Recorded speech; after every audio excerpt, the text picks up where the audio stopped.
कुरान में फरमाता है कि उसने मौत और जिंदगी को पैदा किया ताकि तुम्हें आजमाए। लेकिन मेरा एक बहुत सीधा सवाल है, और शायद ये सवाल आपके दिल में भी खटकता होगा। अगर ये दुनिया वाकई एक इम्तिहान है, तो फिर हम सबका क्वेश्चन पेपर अलग अलग क्यों है? किसी को महलों में पैदा किया तो किसी को 2 वक्त की रोटी के लिए तरसा दिया, किसी को बेहिसाब सेहत दी तो किसी को बिस्तर पर लाचार कर दिया। स्कूल में तो हर बच्चे को एक जैसा पेपर मिलता है, तभी तो इम्तिहान बराबर होता है। तो यहाँ अल्लाह के निजाम में ऐसा क्यों नहीं है? क्या नाउज़ुबिल्लाह ये नाइंसाफी है? नहीं, हकीकत सुनिए, सबका पेपर अलग नहीं है, बल्कि हम पेपर किसे कहते हैं, हमारी वो समझ ही गलत है। इस गलतफहमी को दूर करने के लिए हमें इंसान की बनावट को समझना होगा। देखिए, अल्लाह ने फरिश्ते बनाए, वो सिर्फ हुक्म मानते हैं, उनके पास ना कहने का ऑप्शन ही नहीं है। अल्लाह ने सूरज चांद बनाए, वो अपने दायरे से बाहर नहीं जा सकते। लेकिन इंसान अशरफुल मखलूकात, अल्लाह ने हमें एक चीज देकर भेजा है जो पूरी कायनात में किसी के पास नहीं है, और वो है इख्तियार, यानी चुनने की आजादी। इस कॉन्सेप्ट को बहुत गौर से समझिए। आपकी पैदाइश अल्लाह के हाथ में है, आपकी मौत अल्लाह के हाथ में है। लेकिन पैदाइश और मौत के बीच का जो वक्फा है, जिसे हम जिंदगी कहते हैं, वो अल्लाह ने इख्तियार के तौर पर आपके हाथ में दिया है। यही इख्तियार यानी चॉइस आपका असली इम्तिहान है। अमीरी या गरीबी इम्तिहान नहीं है, वो तो सिर्फ सिचुएशन है। इम्तिहान ये है कि उस सिचुएशन में आप अपने इख्तियार का इस्तेमाल कैसे करते हैं।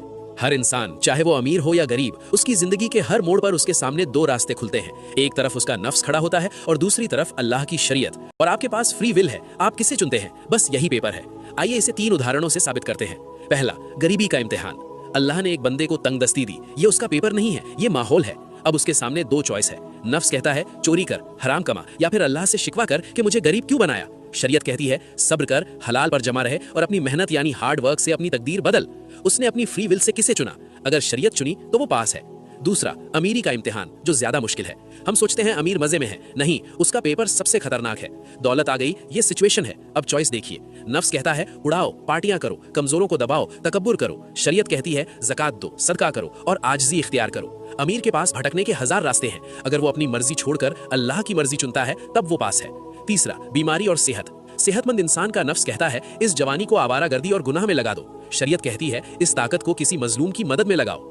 तो बात समझ आई। हालात अलग अलग हो सकते हैं, लेकिन सवाल सबका एक ही है कि जब तेरे पास चुनने की आजादी थी तो तूने किसे चुना, अपने नफ्स को या अपने रब को?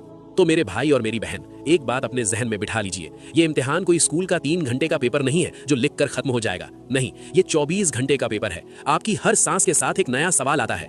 इसे एक छोटी सी मिसाल से समझिए।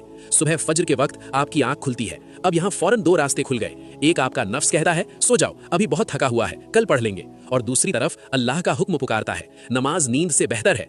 उस एक पल में आपने किसे चुना? बस वही आपका असली इम्तिहान था।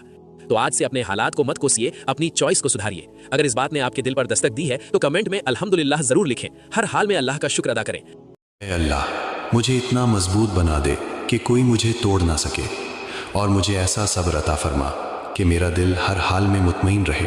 ऐ अल्लाह, मुझे अपनी ज़ात के इतना करीब कर ले कि मुझे तेरे सिवा किसी और की ज़रूरत ही ना रहे, और मुझे दुनिया की इतनी समझ अता फरमा कि मैं तेरे हर फैसले पर दिल से राज़ी हो जाऊँ। ऐ अल्लाह, मुझे इतना नवाज दे कि मैं किसी का मोहताज ना रहूं, और मुझे अपनी याद में इतना मशगूल कर दे कि किसी और की याद मेरे दिल को छू भी ना सके। आमीन।